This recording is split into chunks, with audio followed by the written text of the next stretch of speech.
ini langsung saja saya akan membicarakan sebuah tema yang oleh Kang Dede dikasih satu judulnya itu satu kata, nggak panjang lebar. Biasanya saya punya judul tuh panjang gitu untuk supaya jelas maksudnya. Tapi dikasih judul kata Kang Dede itu muhasabah, muhasabah, cuma satu. Bagaimana saya bisa menerangkannya panjang lebar? Akhirnya saya urai menjadi 6. Apa arti muhasabah? Bagaimana perlunya kita melakukan muhasabah? Dari mana perintahnya kita melakukan muhasabah? Apa sebetulnya manfaat kita bermuhasabah? Langkahnya apa? Yang paling penting, kapan kita harus melakukan muhasabah? Tuh, sudah agak panjang gitu. Kalau judul aja kan jawabannya sederhana, satu definisi selesai gitu. Saya perpanjang saja, walaupun sangat terbatas waktunya. Kita mulai karena judulnya satu kata. Kita cari bahasa Arabnya itu komus ya, bahasa Indonesianya kamus, bahasa Inggrisnya dictionary. Kita cari apa itu muhasabah. Ternyata dari 2 akar kata. Ada 2 akar kata sebetulnya. Kalau dicari kita bingung. Biasanya bahasa Arab itu 1 akar kata disebut sulasi mujarab, tetapi ternyata ketemu 2. Ada hasibah, yasabu, kemudian hisbanan. Di mana ada 3 kata ini. Ini apa sih, Pak Ustaz? Bedanya 3 kata ini kalau di dalam kamus bahasa Arab berbeda dengan kamus yang lain. Selalu ketemu namanya fi'il mudhari, yaitu sebuah kata kerja masa lalu yang kalau ditulis di situ ada mengira, berarti ini telah mengira, itu masa lalu. Ya. Ada fi'il madi, fi'il mudhari. Yang kedua ini fi'il mudhari, yang tadi ini fi'il madi. Fi'il madi itu masa lalu, jadi telah mengira. Sedangkan yahsabu itu adalah akan atau sedang mengira. Sedangkan hisaban itu adalah sebuah kata benda atau biasanya kita sebut sebagai masdar, persangkaan, perkiraan. Bagaimana dengan yang kedua? Ternyata ditemukan juga hasaba, yasubu, hisaban. Hasaba, yasubu, hisaban ini ternyata lebih pada menghitung atau membilang. Hasaba, yasubu, hisaban itu membilang atau menghitung. Sehingga saudara sering dengar hisab katanya. Oh, ada ahli hisab. Bukan pakai P ya, kalau pakai P nanti di luar ya. Sambil kita sarapan. Hisaban itu menghitung. Sedangkan tadi kita hisbanan itu memperkirakan. Contohnya urusannya berbeda. Kalau kita menggunakan hisbanan, contohnya perkiraan cuaca. Tapi kalau hitungan sesuatu yang paling pasti, yang sudah pasti, yang hitungannya jelas, aturannya jelas, yang sudah buat atau aturannya jelas, contohnya perputaran bintang, perputaran bulan, perputaran matahari, itu semua adalah hisab. Nah, sama selalu ada tadi fi'il madi, fi'il mudhari dan masdar. Kalau fi'il madi, fi'il mudhari yang namanya kata kerja, ternyata di dalam ilmu nahwu sorof itu bisa diteruskan lagi nih. Kata dalam bahasa Arab itu sangat-sangat presisi dan sangat mudah. Dari satu kata contoh hasabah tadi bisa menjadi husibah dan yusabu. Apa ini 2 kata ini? Dua-duanya klasifikasinya majhul, dua-duanya kata fasid. Jadi ini dibilang, telah dibilang atau telah dihitung gitu. Kemudian yusabu akan dihitung atau kemudian juga sedang dihitung. Bedanya dengan yang atas apa? Yang atas bilang aktif, yang bawah itu di. Kemudian ada di situ bilanglah, hitunglah, Itu. La tahsub, jangan hitung. Bayangkan ini baru cerita yang disebut turunan atau tasrif dari istilahi. Dari satu kata hasabah bisa jadi hasabah, yasubu, hisaban, husiba, yusabu, uksub, la tasub. Kalau diterjemahkan lagi yang hisaban ini kepada sebuah isim, yaitu kata benda, menjadi hasiban, ada alifnya di situ. Hasiban, fa'il, apa itu? Isim fa'il, apa itu? Orang yang menghitung. Kemudian mahsubun, kalau tadi yang menghitung, yang dihitung. Ini objek, ini maf'ul. Kemudian mahsabun, ini adalah tempat atau zaman. Jadi bisa tempat, bisa waktu. Saudara menghitung. Mihsaban, itu adalah alat untuk menghitung, misalnya kita kalkulator, cipoa atau apa-apa, itu hisaban dalam bahasa Arab. Kemudian baru tadi hisaban, yaitu perhitungan, begitu, ya, perhitungan. Kata benar. Bayangkan dari satu akar kata dalam bahasa Arab memiliki makna, di sini saja sudah ada 12 makna baru dari satu kata ke istilah. Nanti kita turunkan lagi ke tafsir lugawi, yaitu siapa yang melakukan. Apakah dia, apakah mereka, apakah dua orang, apakah jamak, apakah laki-laki, apakah perempuan. Begitu. Jadi bahasa Arab itu akan presisi kalau kita mengatakan satu kata, isinya pelakunya siapa, dilakukannya kapan. Tuh. Bahasa Arab tidak akan salah. Kalau bahasa Indonesia, saya makan, dia makan, kamu makan, kalian makan, sama semua makan. Bahasa Arab tidak bisa. Saya makan kemarin, saya makan besok, beda dalam bahasa Arab. Kepresisian informasi dijamin dalam bahasa Arab. Lebih presisi dibanding bahasa Latin yang dipakai untuk ilmu-ilmu kaumiyah, yaitu sains, itu menggunakan bahasa Latin. Lebih presisi dibanding bahasa hukum, yaitu bahasa Belanda, yang bisa dipakai oleh seluruh dunia untuk acuan penulisan sebuah hukum.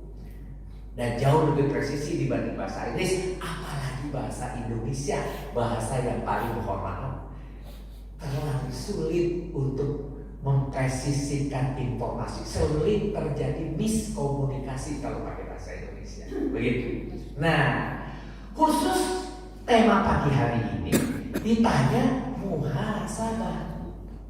Kenapa kok dari Pak Deden ditulisnya muhasabah? Saya tambahin A1. Loh, nanti dari mana datangnya A? Ternyata datangnya bukan dari hasabah, bukan dari hasibah, bukan dari hasabah. Ini namanya sulasi mujarad yang berasal 3 kata. Ternyata muhasabah itu asalnya dari 4. Hasab. Di situ ada alif ditambahkan. Dengan menambahkan alif di situ, artinya menambahkan makna. Asalnya cuma menghitung, membilang, jadi menghitungkan. Apa bedanya? Menghitung, membilang, kalau hitung biasa saja. Kalau menghitungkan, itu sudah sesuatu pekerjaan yang aktif dan pekerjaan yang kemudian berulang. Menghitungkan. Dan kemudian menghitungkan ini, kalau yang telah lalu disebut hasabah, yuhasibu akan menghitungkan atau kemudian sedang menghitungkan. Muhasabatun aslinya begitu. Muhasabatun kalau pakai tak marbutoh itu istilahnya mu'anats, wanita. Karena dalam bahasa Arab itu dibagi 2. Setiap kata itu nanti akan menjadi memiliki apakah dia muzakkar laki-laki, apakah dia mu'anats. Emangnya bahasa lain ada yang seperti bahasa Arab? Ada. Bahasa Jerman ada 3. Laki-laki, maskulin, ada feminin, ada netral. Kalau bahasa Jerman itu bisa. Nah, bahasa Arab dibagi 2, yaitu ada mu'anats, ada muzakkar. Di sini termasuk klasifikasinya adalah muannas, muhasabatun. Tetapi dalam pengucapan, kalau kita diwakaf, kalau kita berhenti, maka yang tun ini cukup dibaca muhasabah. Tapi jangan lupa ada alif, berarti dipanjangkan fathahnya kalau ada alif. Kalau ada iya, kasrohnya yang dipanjangkan. Kalau ada wawu, domahnya yang dipanjangkan. Dalam hal ini bacaan kita menjadi muhasabah, begitu asalnya, ya. Kalau dengan muhasabah ini menjadi kata benda dari menghitungkan. Apa itu? Memperhitungkan. Nah, jadi mulai kita dari situ. Apa sih yang harus kita perhitungkan? Memperhitungkan apa itu? Mari kita lihat dari syar'inya. Kalau tadi dari artinya kita mulai. Kita dari syar'i, yaitu melakukan penilaian, melakukan evaluasi diri, yaitu memperhitungkan tadi. Itu namanya evaluasi atau penilaian dalam bahasa kita sehari-hari.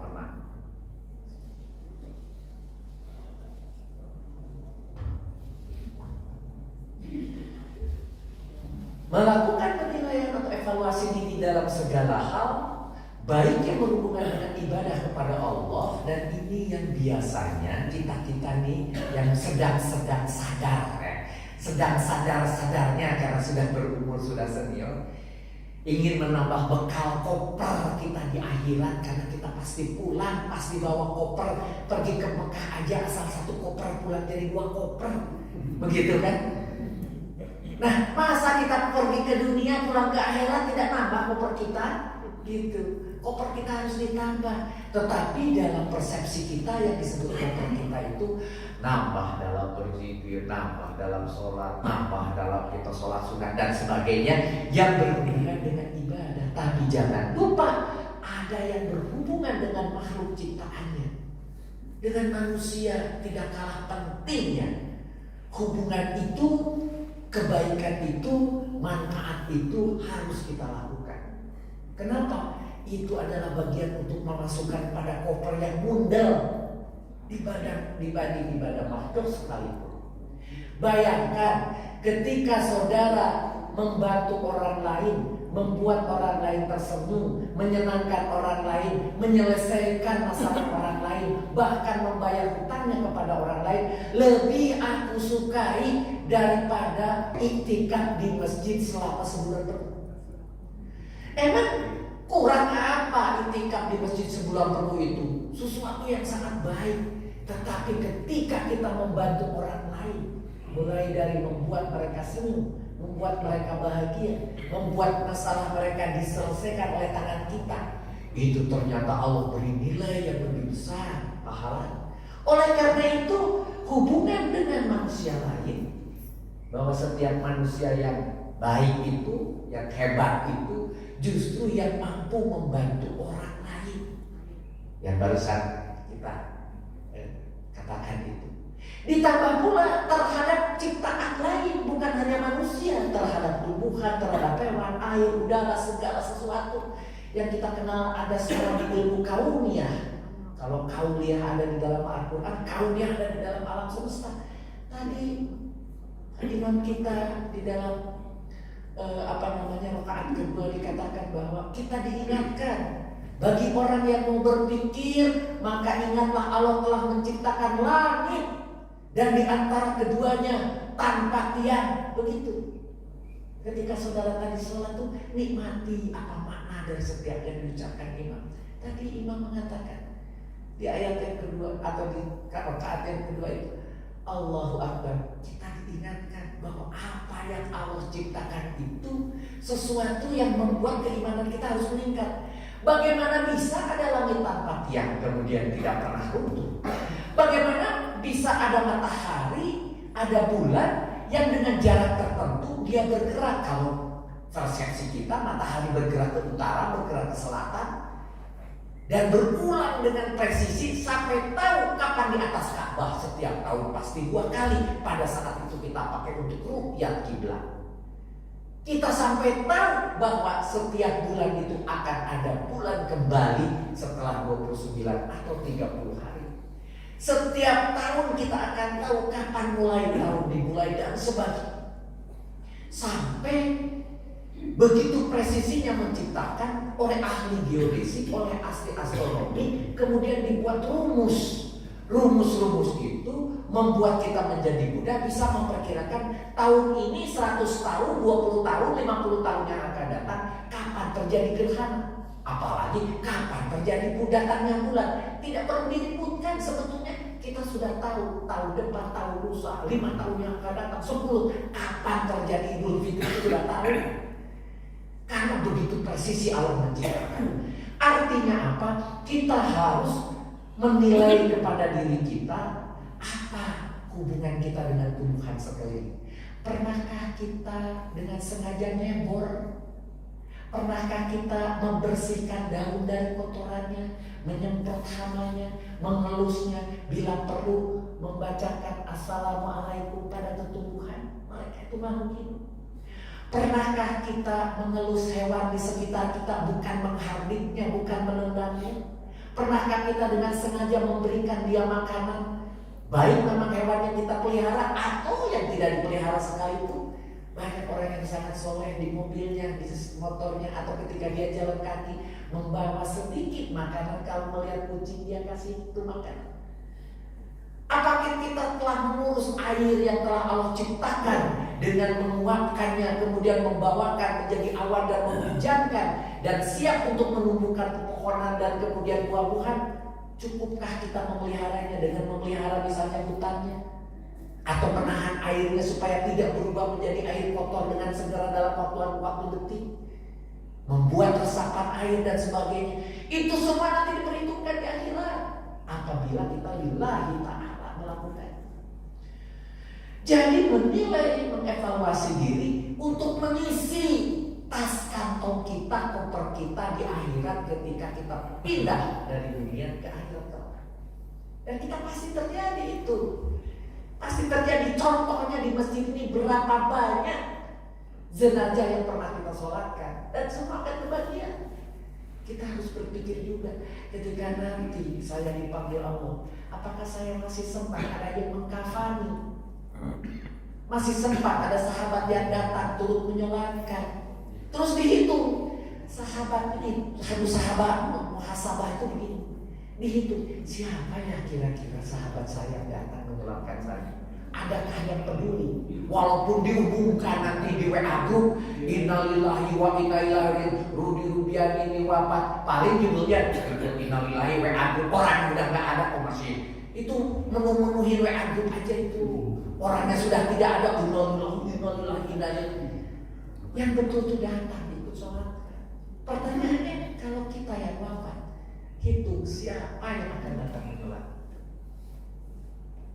Ini muhasabah. Nah, maka kalau begitu muhasabah itu bahasa Indonesianya menjadi introspeksi.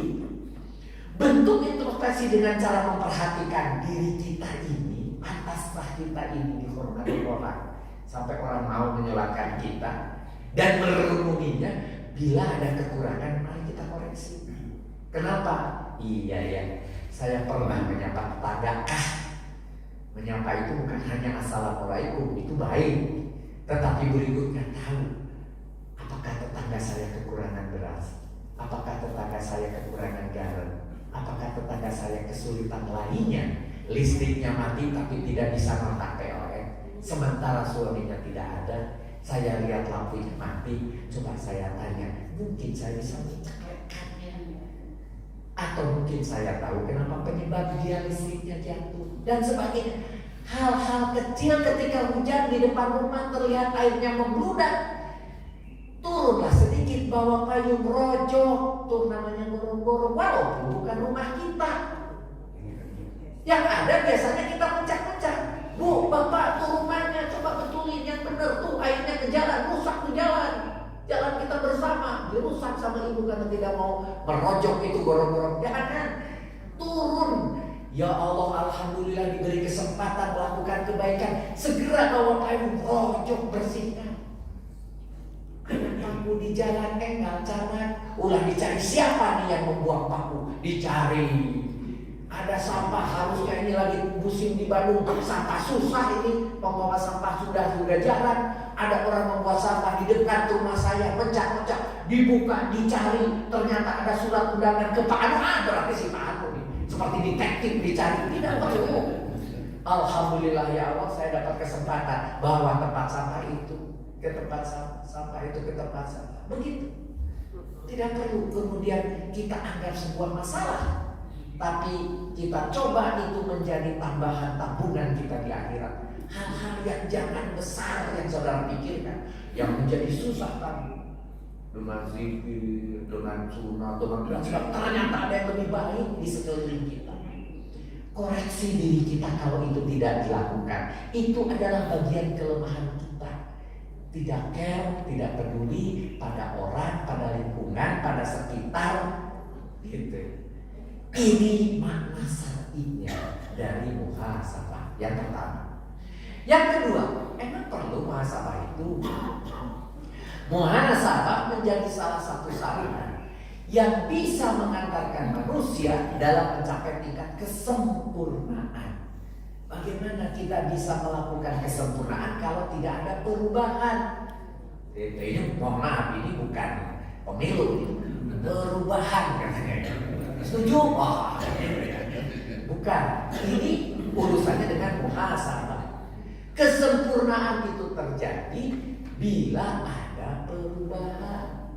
Dan untuk menjadi sebenar-benarnya manusia atau makhluk yang mulia itu, yang bisa sempurna itu, kalau kita mau merubah. Kalau mau merubah harus tahu tadi kelemahan kita atau kekurangan kita, agar ada yang bisa dikoreksi, begitu. Balik lagi ke situ. Jadi perlukah muhasabah? Ali bin Abi Thalib radhiyallahu anhu berkata, barang siapa yang harinya sekarang lebih baik dari hari kemarin, maka dia termasuk orang yang beruntung. Pak Ustaz, ini sering saya dengar. Betul, sering didengar. Tetapi mari kita buka, kita resapi hari ini cocok dengan judulnya, supaya saudara sadar kata-kata ini. Kata Ali bin Abi Thalib, barang siapa yang harinya sekarang lebih baik dari hari kemarin, maka dia termasuk orang yang beruntung. Jadi tadi akibat apa? Akibat perubahan, akibat mencapai kesempurnaan. Barang siapa yang harinya sama seperti kemarin, maka dia termasuk orang yang merugi. Sama aja merugi. Kenapa? Karena kita ini seperti balapan. Kalau kita sedang jalan, apa di Saparua, apa di sini di Arjamani, kita berhenti, orang lain kan jalan terus. Orang lain dapat 1,5 kilometer satu putaran tuh di Arjamani. Berputar terus 2 putaran sudah 3 kilometer. Kita diam, kita rugi, kita kalah. Kita memang risknya itu bertandingnya dengan siapa? Tidak dengan orang lain, dengan diri kita sendiri. Karena kita akan ada akhirnya. Pada setiap yang hidup pasti akan mati. Pada setiap dari yang diciptakan pasti ada akhirnya. Kita akan berakhir. Kita jangan berhenti sampai di sini mengisi koper tadi. Kita harus terus jalan walaupun tertatih-tatih. Saya mah apa sih, mau beramal pada orang lain, uang tidak apa-apa, tidak punya tidak apa-apa, banyak hal lain. Senyum pada orang lain, membantu tenaga, membantu masjid, membersihkan masjid, ngepel masjid, membersihkan kotoran di masjid. Itu semua juga pahala. Untuk siapa? Untuk dirinya sendiri. Nah, itu barang siapa yang harinya sama seperti kemarin, maka dia termasuk orang yang merugi. Karena kita balapan dengan waktu. Barang siapa yang harinya sekarang lebih buruk dari harinya kemarin, maka dia terlaknat. Ya kalau lebih buruk mah orang lain jalan, kita mundur atau makin jauh gitu. Dengan waktu makin tua, makin bukan tambah koper kita, makin berkurang. Ketika selesai kita dipanggil Allah, kopernya sudah kosong lagi. Ya bagaimana? Nah, Ali bin Abi Thalib yang sering saudara dengar dari para ustaz, ini ternyata mengatakan itu maknanya dari 3 posisi kita. Ketika ada kritik, ada saran atau ada nasihat, Sering ini terjadi keributan. Zaman sekarang walaupun kita tidak ketemu karena banyak WA group, tersinggunglah di WA group. Apalagi zaman pemilu ini, ada kritik, ada saran, ada nasihat, wah rame sampai ribut. Nah perlu kritik, saran dan nasihat. Dan yang juga orang lupa, kata hati sering berkata, cuma sering kita tidak mendengarnya. Rasa-rasanya ini baiknya begini, begitu. Hati-hati loh. Itu adalah sebuah kritik, sebuah nasihat yang datangnya dari Allah lewat hati kita. Sebagai pemicu munculnya muhasabah. Jangan lupa, kadang-kadang kita mau melakukan sesuatu terus berpikir, kok rasa-rasanya kok saya sih tidak nyaman. Itu beruntung, itu hidayah dari Allah. Itu hidayah dari, tidak perlu menunggu orang lain mencaci maki. Kan kita nunggu itu, kalau dicaci maki orang itu beruntung. Di luar negeri itu bayar. Namanya apa? Psikolog. Kita datang ke psikolog. Pak, ibu saya punya masalah ini. Oh, kamu tuh salahnya ini, kamu tuh salah ini, kamu harus ini, kamu. Tapi psikolog kita bayar. Di Indonesia tidak perlu tetangga dengar aja kita muhasabah itu. Teman di WA group caci maki kita, muhasabah itu, dengarkan. Tapi dengan hati, alhamdulillah, terima kasih ya. Ada yang begitu di antara kita? Tidak, ditembak balik. Bila perlu personal tembaknya. Masalahnya masalah umum, ditembaknya personal. Masalahnya, ya ada kamu mah atau temannya dia, Allah tidak. Dan jadi ramai. Tidak perlu. Dengarkan nasihat, saran, kritik yang pedas sekalipun termasuk diri sendiri. Dan itu adalah supaya masuk ke nomor 1. Kita akan makin baik, makin sempurna, dan akan makin mulia. Dan gratis itu dapatnya dari teman itu. Kamu mah kenapa sih begini aja? Oh ya terima kasih, nanti saya perbaiki. Begitu. Ada orang yang lain melihat bagaimana mohon maaf ibu-ibu ketika menggunakan semua ini termasuk punya pakaian bagus dan sebagainya. Emang ada manfaatnya kalau tidak ada yang melihat? Pasti manfaatnya ketika orang yang melihat. Terus kemudian ada ibu-ibu maunya dibilang kan begini, ibu serasi banget, matching deh atas dan bawah, maunya kan gitu. Ternyata tidak, datang gitu, Bu, kok yang namanya hijabnya dengan bajunya nggak matching? Nah, itu terus panas. Udah capek-capek, ibu kok warnanya ini gak cocok itu dengan lipstiknya gitu. Oh panas. Tidak. Oh ternyata saya tidak boleh seperti ini. Oh saya coba perbaiki. Oh warnanya jangan terlalu mencolok. Oh warnanya harus diperhalus. Oh warnanya dikurangkan perbedaan antara kulit dan warna yang kita miliki. Oh ini, oh itu. Lama-lama kita akan terperbaiki. Lama-lama kita akan sempurna. Lama-lama kita akan mulia. Begitu. Itu dari yang fisik aja, belum yang sifatnya kelakuan. Nah ini yang kelakuan ini yang paling sulit. Kamu mah jangan keras kepala. Siapa bilang keras kepala? Tuh waktu bilang siapa bilang keras kepala tuh kan artinya suaranya dengan peninggian itu sudah menunjukkan benar saya keras kepala kayak gitu. Lupa ya. Selalu kita bilang kamu keras kepala. Siapa bilang keras kepala? Wah itu artinya menunjukkan benar saya keras kepala. Gitu kira-kira. Lupa. Ya, jadi kritik, nasihat dan saran ibu dan bapak harus dinikmati. Bayangkan ketika orang mengkritik, mencibir, kita tersenyum. Itu yang dicontohkan Rasul. Kita kan langsung nih selalu Rasul itu begini. Sekarang dari sini kita tahu kenapa Rasul melakukan itu. Dicaci, dimaki, dia tersenyum. Alhamdulillah ya Allah. Gitu. Alhamdulillah. Coba kita introspeksi. Nah, dari Sadad bin Aus radhiyallahu anhu dia berkata dari Nabi Muhammad SAW, orang yang pandai, bukan yang S1, S2, S3, yang sukses, bukan yang rumahnya banyak, mobilnya banyak, kemudian hartanya banyak, adalah orang yang menghisab dirinya sendiri. Kalau tadi orang lain yang dipakai untuk menghisab kita, yaitu kritik dan saran. Tapi kalau datang dari hati kita sendiri, hisabnya datang dari diri sendiri, itu yang paling baik. Kalau kita sudah bisa menghisab diri sendiri dan beramal untuk kehidupan kehidupan setelah kematian, yaitu tadi siap mengisi koper untuk akhirat. Sedangkan orang yang lemah ialah orang yang mengikuti hawa nafsunya. Tentunya hawa nafsu ini tadi bukan mengisi koper tapi mengurus dunia. Apakah ada hadisnya yang mengatakan, hei manusia, siapa yang warisnya banyak maka akan mendapat pahala banyak? Tidak ada, Bapak dan Ibu. Rasul pun warisnya sangat sedikit. Jadi kalau begitu, salahkah saya punya harta? Tidak. Tapi segera ganti menjadi bahan untuk koper di akhirat. Pakai membantu orang lain. Dimulai dari keluarga sendiri. Kakak, adik, anak itu wajib dipenuhinya. Kalau punya banyak mobil, motor, kemudian rumah. Sementara anak kita sedang susah-susahnya, usahakan. Udah, kamu sekarang bagiannya. Nih, kamu saya kasih modal. Itu lebih manfaat daripada dikekeuak oleh orang tuanya tapi anaknya ngemeler. Suatu hari anaknya berdoa, ya Allah cepat tuh mati ibu dan bapak saya biar saya dapat waris.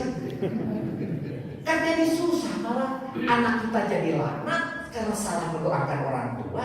Sementara kita juga salah, tidak akan mendapatkan pahala karena waris tidak connect dengan pahala. Segede apapun waris, tapi segede yang kita pakai. Misalnya bapak dan ibu, iya ya, daripada saya simpan uang, saya belikan kalung saja. Istri saya sudah lama tidak dapat kalung sejak mulai mahar zaman dahulu. 40 tahun, 50 tahun yang lalu belum dibelikan emas lagi. Sekarang sudah saatnya. Setuju ibu-ibu? Bapak-bapak siap nih.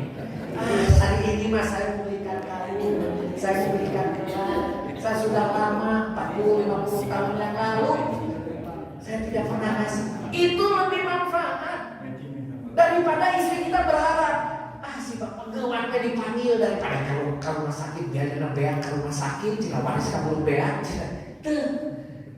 Jangan sampai begitu istri kita. Kan begitu. Anak kita juga demikian, dia sedang betul-betul sekarang mencari kehidupan baru dengan modal. Utamakan anak kita. Kita mah berapa sih? Makan juga sudah dibatasi. Modal senang ulah makan bubur koneng aja tuh. Atau tidak? Makannya bagaimana gitu? Makan nasi sudah dikurangi, gula dikurangi, garam jangan banyak. Kita mah berapa banyak sih biaya dibutuhkan untuk hidup? Sedikit. Sementara sisa sejak pensiun masih banyak. Manfaatkan, sisakan tinggal sedikit secukupnya saja sampai kita dipanggil. Nah, ini yang pertama, yaitu orang-orang ialah yang mengikuti hawa nafsu. Kalau hawa nafsu kemudian dipelihara, kita lupa tadi memanfaatkannya. Dan berangan-angan terhadap Allah. Apa itu berangan-angan terhadap Allah? Jadi sering kita berdoa, meminta ini, meminta itu, meminta dibebaskan, meminta itu, meminta dibereskan, meminta cepat cair dan sebagainya. Tapi usahanya tidak setimpal dengan pekerjaannya, berangan-angan aja. Berangan-angan, ya Allah mudahkanlah diri saya, ilmu bermanfaat, disolehkan. Tapi kita tidak berusaha membuat diri kita soleh, tidak berusaha kita membuat kita ini lebih baik, tidak berusaha mencari ilmunya agar kita menjadi lebih baik. Tapi kita cuma berdoa aja. Bila perlu sampai 3 kali, 33 kali, 1000 kali baca surat ini, baca. Cukupkah? Ini namanya berangan-angan. Tapi tidak dilakukan dengan actionnya, dengan toolsnya, dengan alatnya untuk mencapai itu. Hati-hati. Nah, apakah nomor 3? Perintahnya di mana masalah? Di dalam surat Al-Hasr, surat ke-59 ayat ke-18 itu. Ya ayyuhalladzina, ya ayyuha, asalnya dari sebetulnya 3 huruf tapi dijadikan sekarang didefinisikan menjadi 1 huruf, yaitu huruf nida. Hei orang-orang, ya.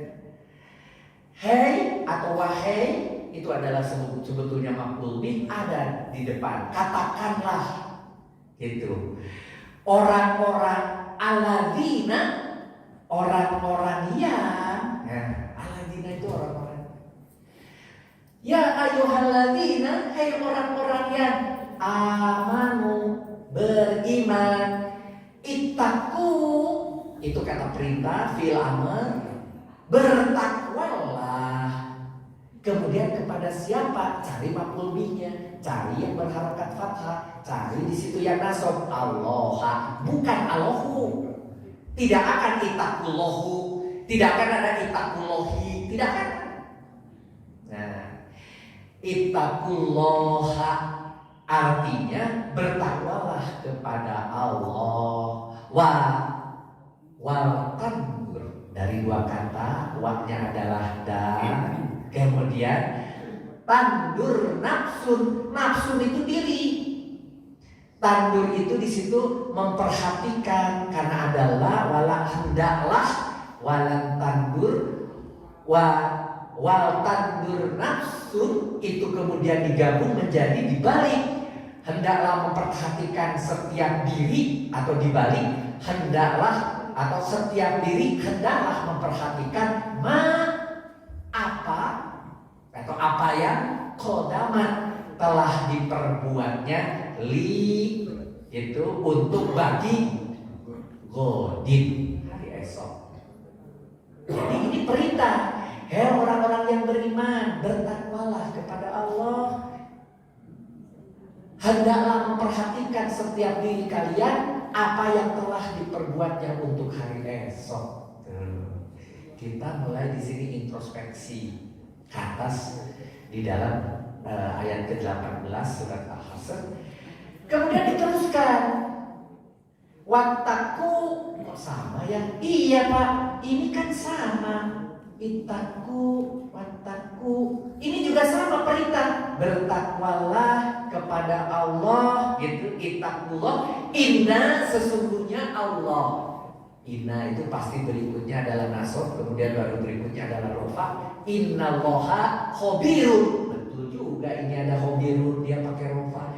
Innallaha khabirun, sesungguhnya Allah itu adalah ta'lamun, mengetahui, maha mengetahui apa yang kalian kerjakan. Ta'lamun, apa yang kalian kerjakan. Sesungguhnya Allah maha mengetahui apa yang kalian kerjakan. Wala, dan janganlah, di sini adalah la-nya nahi. Wa takunu, dari takununa, karena adalah di sini menjadi wala takunu, janganlah kalian, dari karena menjadi kaladi, seperti itu, kaladi seperti orang-orang yang nasullaha, melupakan Allah, fa'ansahum, ya. Di sini menjadikan anfusahum, lupa kepada mereka, diri mereka sendiri. Gitu. Ulaika humul fasiqun. Ulaika, mereka itu, hum al-fasiquna, itu adalah jamak daripada hum. Ini dua hum sebetulnya. Ini domirnya pun hum. Itu artinya taukid, ditekankan. Jadi kalau itu bukan hanya orang-orang yang fasik, mereka itulah, atau mereka benar-benar orang-orang fasik, mereka sungguh orang-orang fasik, begitu bahasa penerjemahan ke dalam bahasa Indonesia. Itu Pak Deden nanti bertanya, kenapa sih kata Nudi jadi bisa menerjemah begini?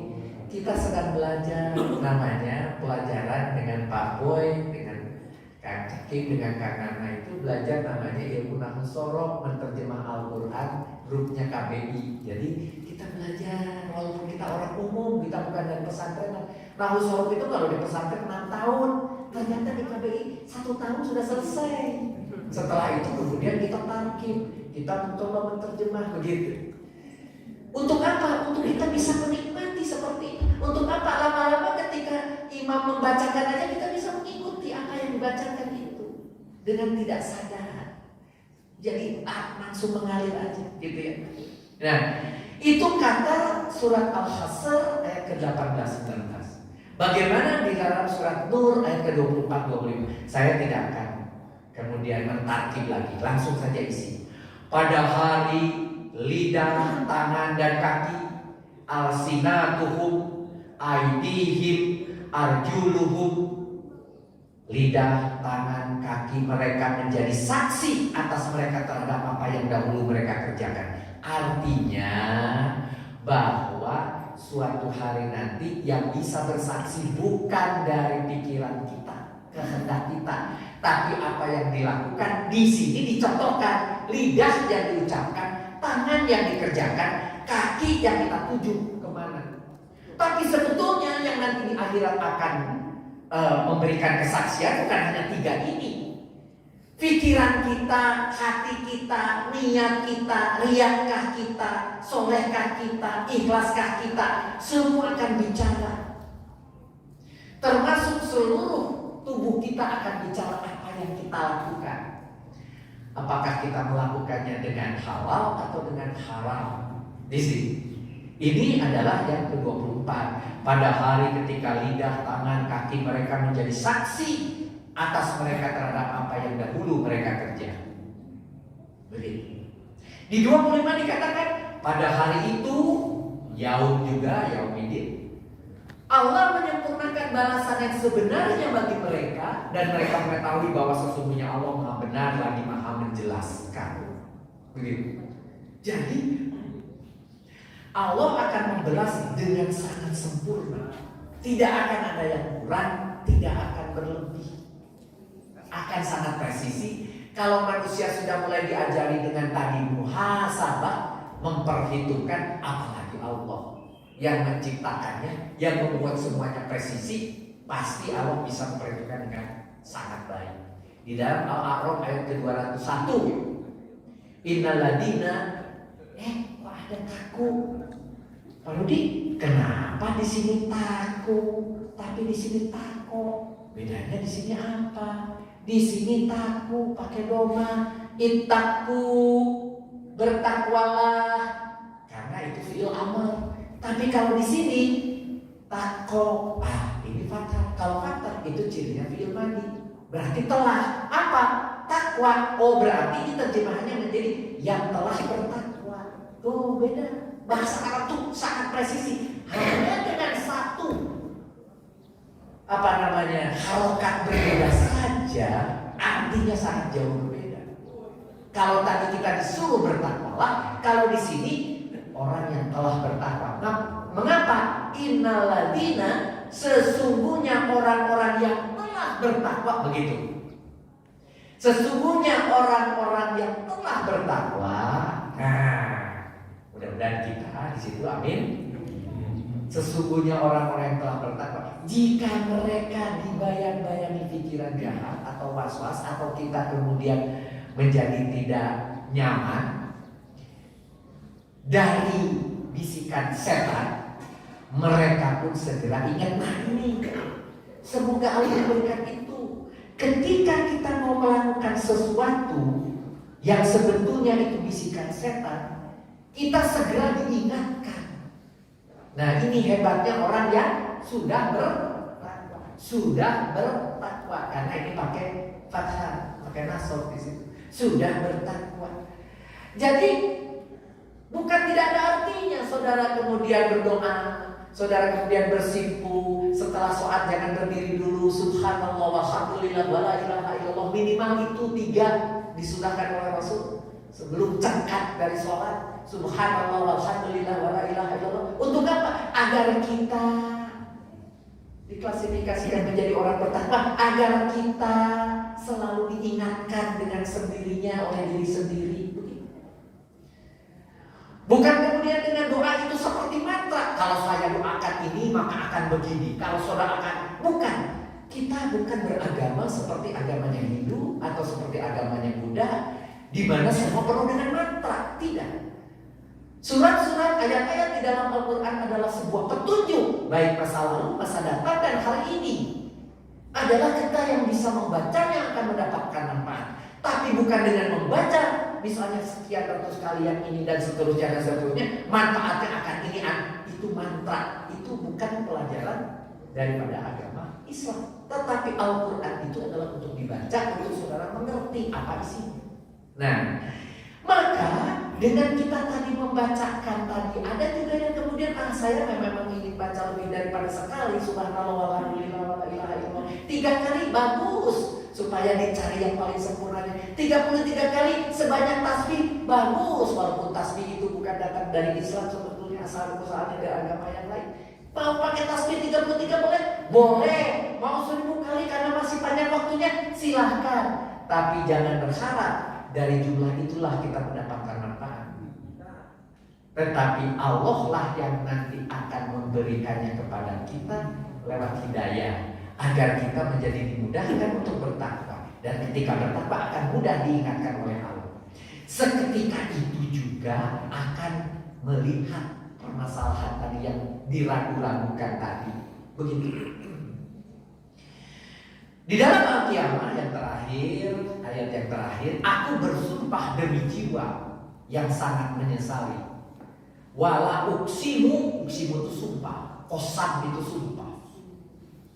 Saya bersumpah. Artinya kalau sudah bersumpah, wallahi bersumpah, itu sudah sesuatu yang menyatakan ini yang dikatakan penuh dengan kebenaran. Demi jiwa yang sangat menyesali. Artinya kalau kita terbiasa menyesali apa yang kita lakukan itu dan kereten hati menyatakan itu adalah sebuah kesalahan, itu artinya kita sudah diberi kebaikan di dalam hati kita.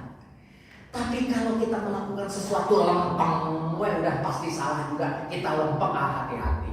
Hati kita sudah keras. Kan sering mengatakan ada sebuah daging yang kemudian di dalamnya mengatur semuanya. Kalau hati kita itu keras-keras, bukan berarti keras secara fisik, bukan lembek secara fisik hati kita, tapi ini bahwa kalau hati kita sudah dilembutkan oleh Allah, sedikit juga ada sesuatu yang tidak atau di luar jalur, maka kita akan diingatkan karena hati kita lembut. Ketika hati kita keras dalam arti makna hati, maka kita tidak akan mendapatkan perubahan. Kita tidak akan mampu introspeksi, kita tidak akan mampu dikoreksi orang, kita tidak akan mampu dikritik orang. Ketika kita tersenyum, orang menghujat di depan kita, itu yang hebat. Itu yang hebat. Dan tidak akan sampai di situ Allah mengujinya. Besok karena 2 orang yang hujat, besok 10 orang, besok 100 orang. Dan kemudian dia dicoba naik jabatannya tinggi, artinya siap 1000 orang. Minimal karyawan yang 1000 akan menghujat kalau saudara salah mengambil keputusan. Harusnya naik gaji, tidak naik gaji, itu dihujat. Begitu kira-kira. Harusnya diberi libur lebih panjang, ini tidak diberi libur. Lebaran tidak diliburkan, atau dihujat sama orang kan gitu. Misalnya. Jadi makin tinggi jabatan, artinya kita harus makin siap dengan koreksi orang lain. Nah, ketika seorang pejabat atau calon pejabat yang tidak bisa dikritik, malah dia marah balik pada orang yang mengkritik, hati-hati, itu jauh dari Allah. Itu jauh dari Allah. Begitu. Mari kita lihat yang keempat. Apa sih manfaat muhasabah? Minimal ada 4. Dari apa yang sudah kita bicarakan tadi, saya kumpulkan. Mengetahui kelemahan diri sendiri, dan itu tidak mudah. Saya ingatkan lagi tadi, kelemahan itu harus dibayar kalau di luar negeri dengan membayar psikolog. Di kita tidak. Kita jadi mengetahui kelemahan diri sendiri sehingga akan mengetahui apa yang mesti dilakukan untuk menjadi diri yang lebih baik. Yang kedua, mengetahui hak dan kewajiban sebagai seorang hamba. Kita ini hamba. Memahami hakikat apa itu ibadah. Ibadah bukan hanya ibadah makhluk, tetapi termasuk tadi kepada lingkungan kita. Segala yang dia lakukan semata-mata harus karena Allah, jangan riya. Gitu. Yang ketiga, mengetahui kebenaran dan kebatilan. Sadar bahwa akan diminta pertanggungjawabannya oleh Allah. Tadi di dalam ayat sebelumnya sudah dibuat bahwa kita akan dipertanggungjawabkan, akan diperhitungkan, akan dihisab oleh Allah. Dan yang keempat, takut berbuat maksiat. Akhirnya yang nomor 4 ini selalu diawasi Allah. Tidak perlu takut sama CCTV, tidak perlu takut sama penegak hukum, takut sama Allah sudah cukup membuat kita jadi baik. Gitu.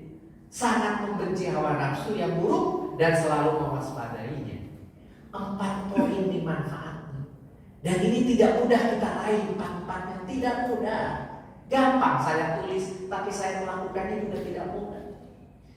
Jadi kalau tiba-tiba saudara meninggalkannya seperti apa? Imam Ibnu Qayyim berkata bahwa orang yang tidak melakukan muhasabah diri, dan menggampangkan suatu masalah akan banyak tergantung pada ampunan Allah. Kata ini sangat akan banyak tergantung kepada ampunan Allah. Apa maksudnya? Artinya hanya karena rahmat Allah dia selamat dari neraka. Hanya karena rahmat Allah. Karena apa? Dia tidak punya bekal, kopernya tidak cukup ke akhirat. Maka hanya karena ampunan Allah dia akan kembali ke surga dengan cepat. Kalau tidak akan lama abadan di neraka. Karena kopernya tidak cukup membuat tiket dia pergi ke surga. Begitu. Nah, langkahnya mau apa? Ternyata langkahnya itu yang pertama itu muhasabah sebelum berbuat. Dan ini yang jarang saudara lakukan. Sebelum berbuat, berpikir sejenak ketika hendak berbuat sesuatu. Jangan kok tolong teling. Kalau ada sesuatu, apalagi opportunity, wah katanya bank ini bunganya 15% per hari, langsung dan kayak pikir kenapa bank ini tiba-tiba 15%? Ternyata tidak lama ketipu kita tuh. Ojol, wah jika tanpa agunan, pinjam uang. Entar dulu, kenapa dia begitu mudah? Karena di belakang akan mengkerangkeng kita tuh. Jadi sebelum berbuat, berpikir sejenak. Al-Hasan berkata, semoga Allah merahmati seorang hamba yang berdiam sejenak ketika terbetik dalam pikirannya sesuatu hal. Jika itu adalah amalan ketaatan kepada Allah, maka ia melakukannya, berhenti. Sebaliknya jika bukan, maka dia tinggalkan. Selalu hisab, selalu memperhitungkan apa yang mau dilakukan itu. Apakah ini karena amalan kepada Allah atau ini justru bukan amalan kepada Allah. Maka sebelum berbuat, berpikir sejenak. Itu adalah muhasabah sebelum berbuat. Perlu 4 tahapan melakukannya. Pertama, apakah yang akan dilakukan dapat dikuasai atau tidak. Dalam sebuah pekerjaan yang bukan ahlinya, berani kita mengambil, hati-hati. Bukan levelnya saya jadi ketua RT, ngacu jadi RT gitu.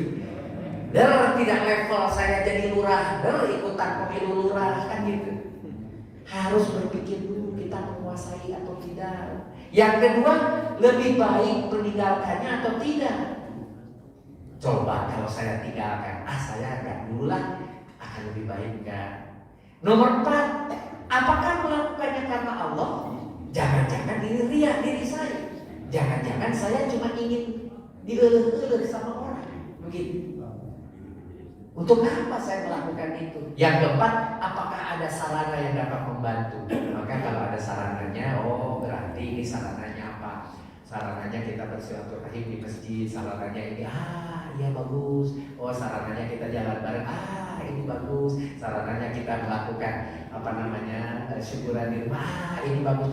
Coba dicek dengan 4 poin ini dan berpikir sejenak terhadap apa yang sebelum berbuat. Tetapi kebanyakan kita definisi tadi muhasabah seolah-olah setelah berbuat. Kan tadi dalam pikiran kita kita berpikir apa yang terjadi yang lalu, bukan. Kalau langkah yang ini, muhasabah yang ini, ujungnya hanya introspeksi. Introspeksi terhadap ketaatan kepada Allah. Apakah saya sudah cukup melakukan semua kewajiban kepada Allah? Apakah introspeksi diri terhadap perbuatan yang mana? Kalau meninggalkannya akan lebih baik. Pernahkah kita memilih sesuatu yang saya tinggalkan, padahal ini menarik, padahal ini enak, padahal ini, tapi saya tinggalkan. Yang lalu itu, alhamdulillah sudah saya tinggalkan. Ternyata saya melakukan juga tuh. Itu coba evaluasi, introspeksi. Dan yang ketiga, introspeksi diri tentang perkara yang mubah. Boleh dilakukan, tapi mubah. Buang-buang waktu, ngobrol tidur yang tidak ada intinya, mubah. Besok mah gak usah deh. Itu karena setelah dilakukan. Yang ini yang saudara selalu pikirkan yang dimaksud dengan muhasabah. Tapi yang sebenarnya dan yang terbaik adalah muhasabah justru sebelum berbuat. Kalau kita bisa muhasabah sebelum berbuat, maka kemuliaan, maka kesempurnaan diri di mata Allah akan jauh lebih baik. Karena apa? Karena kita menjadi terhindar. Kalau yang ini sudah berbuat, dosanya sudah dapat, walaupun dapat diperbaiki ke depan, ya. Tapi kalau yang ini dosanya belum dibuat, kita sudah menyiapkan diri, memperbaiki diri, memilih yang terbaik. Jadi muhasabah sebelum berbuat jauh lebih baik daripada muhasabah setelah berbuat. Tapi kalau tidak muhasabah lebih parah lagi. Dan itu kira-kira ya lumayanlah walaupun setelah berbuat saya muhasabah, introspeksi dia bagus. Tapi lebih baik lagi kita mulai dengan muhasabah sebelum berbuat. Penutup, kapan muhasabah dilakukan? Apakah harus tahun Masehi seperti sekarang 31 Desember atau 1 Muharram ketika Hijriah?